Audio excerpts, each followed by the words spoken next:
and very, very reflective of the way we look at our approach to heaven. That you go up, and that is really a ritualistic gesture. Through Mary, I was able to recognize better, more, or appreciate more Jesus Christ, because after all the miracles that Mary would display in this world, the lefts and rights and all the manifestations of people who have experienced her blessings, I felt it's timely to give honor to the one who remarkably made more miracles to us, and he will make more miracles to each and every one of us, the way he made miracles on Mary from the time of her Immaculate Conception, even beyond that, and way after her Assumption to heaven. So after learning about Mary, it was really more fitting to give more honor to the one who's in charge of it all.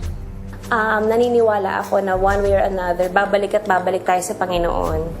Sa mga oras na walang nakikinig sa'yo, sila lang talaga yung pwede mong lapitan, at kahit saang lugar ka, kahit anong oras mo gusto silang kausapin, nandyan lang sila, makikinig lang sila sa'yo.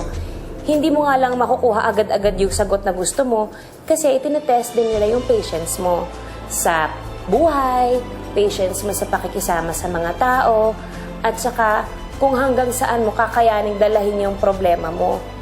Sa akin, sa paniniwala ko sa buong buhay ko po na bilang tao at bilang devotee ng Our Lady of Manaoag, it really pays to pray hard and to say thank you every day for the blessings. Mary Manaoag took over my life. It's always a call to love.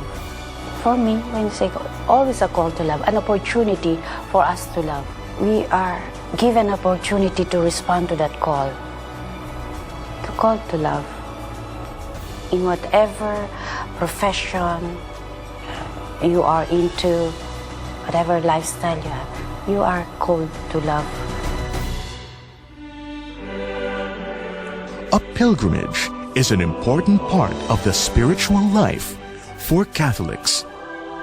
They see life itself as a journey, coming from God and returning to God. The pilgrim to Our Lady of the Rosary of Manaoag seeks to separate himself or herself temporarily from the everyday concerns of the world, thinking of spending time in the presence of the Virgin. Once at the shrine, the devout traveler finds special moments of feeling closer to God. Pag sinabi ng taping ko ng trabaho ko na ay 5 a.m. or 6 a.m. on the set, ibig sabihin, gumigising na ako ng 4:30, tapos naliligo na ako, maalis na ako ng 5 o'clock for work, So, bakit hindi mo kaya ibigay yun sa Diyos? So, parang Sunday, first thing that you will do, pagising mo, maligo ka, and then punta ka sa church or mag-pray ka. Kasi hindi naman siya kaibahan sa trabaho. Kasama siya ng buhay mo. Kaya kumbaga, yung buhay ko, kahit na 6 days akong nag-work, 6 days ng 24 hours, kailangan ganun din yung gagawin ko for my God. Para I wake up for Him. Yung funeral mass palaging may part doon na palaging minimension. At the end of our earthly pilgrimage. So, parang kung hindi ka aware na yung our whole journey of faith is a pilgrimage. We see it's a journey to God. So, yung exercise ng practice ng pilgrimage, na-highlight niya yung dimension ng faith natin na gano'n. Na we are on a journey.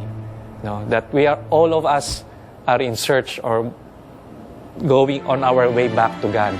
Kaya nga pagdating sa funeral, mas bine-mention yun at the end of our earthly pilgrimage.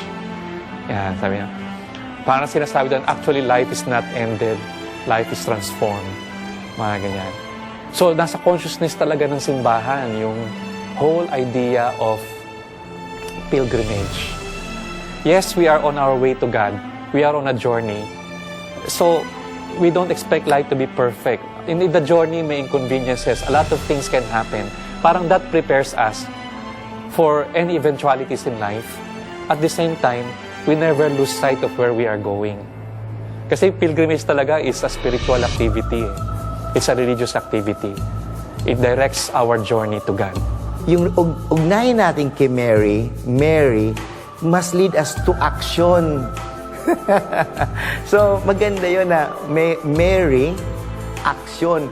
Pag halimbawa, devotion natin kay Mary, dasal na tayo ng dasal ng Hail Mary, dasal-dasal na tayo ng Rosario, pahid-pahid na tayo. Wala naman tayong action para sa mga kapatid natin mahihirap.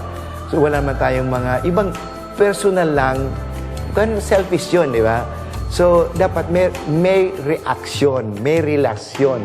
So, may relasyon, may action. Let's not stop being devotional. Devotional ka nga ng devotional.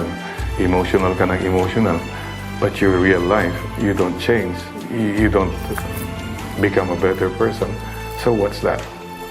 Mama Mary leads us to herself so that we become better persons. Better citizens of this country. Better citizens of this world. And of course, better Christians.